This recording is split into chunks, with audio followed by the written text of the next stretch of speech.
Okay, and for Scott, how many different offers, or what I'd say legitimate offers, did you guys get when you decided that that Silicon Valley wanted to sell the company? No, Dave, I just think that's part of the past, and I just want to move it forward. And that's something that, I think Silicon Valley would like to probably just keep that internal. Okay. And when you talked about potential matches like a Gilbert Melendez against Frankie Edgar match, I mean, how are you going to reconcile the idea of keeping separate brands?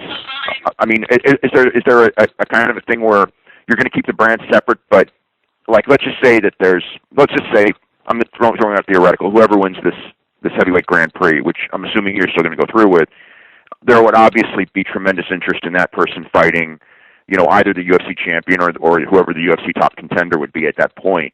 Would early next year, would that be a viable thing, or are you planning on no intermixing of matches for a while?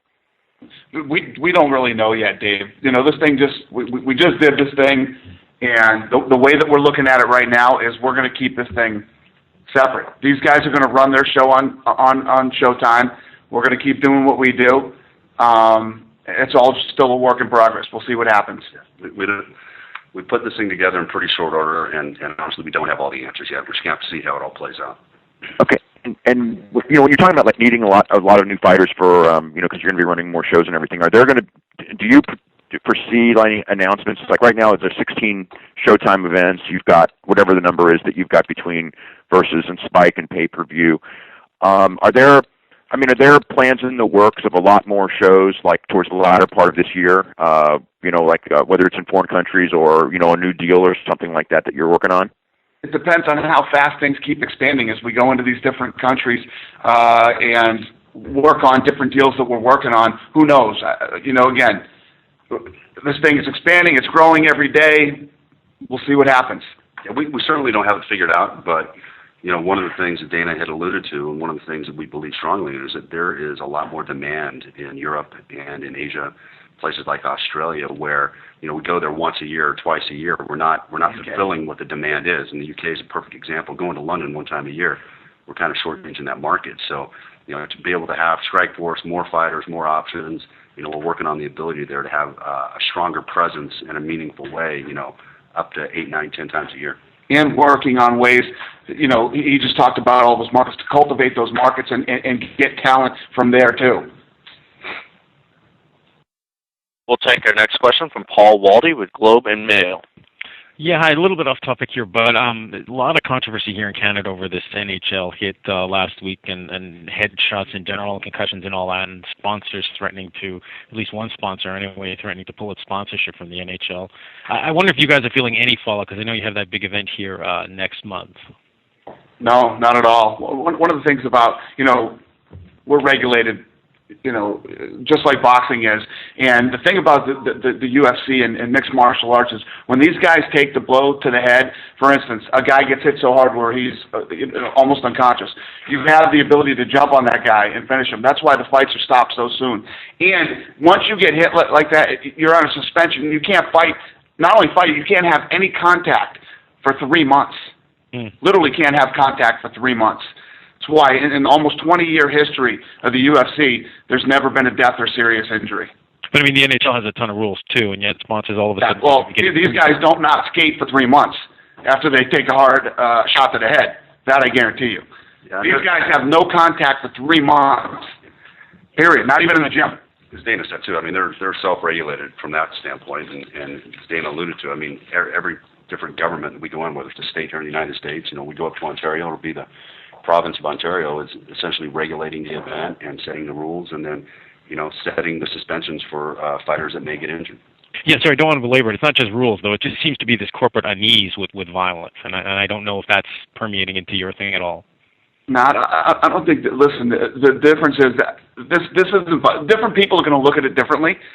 This isn't violence. This is a sport where guys go out. They get in the best shape they can possibly get in. They train for years in all these different disciplines to go out and compete against one another to see who the best in the world is.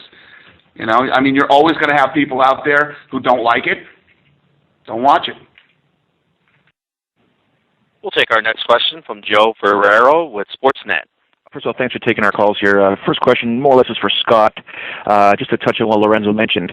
There was talk of a Strikeforce event perhaps happening in Ontario or at least in Canada. Is that something that you're hoping to do in the future, to have Strikeforce events not just in Canada but globally?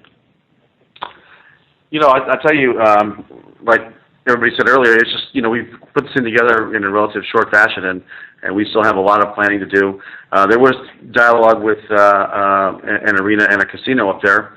But I think we'll continue having that dialogue, and we'll probably have a game plan and have something mapped out in the next couple of weeks as far as where we go and what cities we're going to hit and how often. So that give us a couple of weeks, and we'll have some type of announcement. Fair enough. Second question is for I guess Dana and Lorenzo.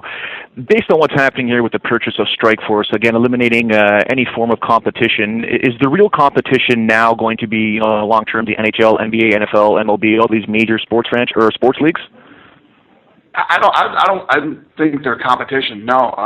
What we were saying earlier was, you know, Lorenzo said there's demand out there. There's demand for the England.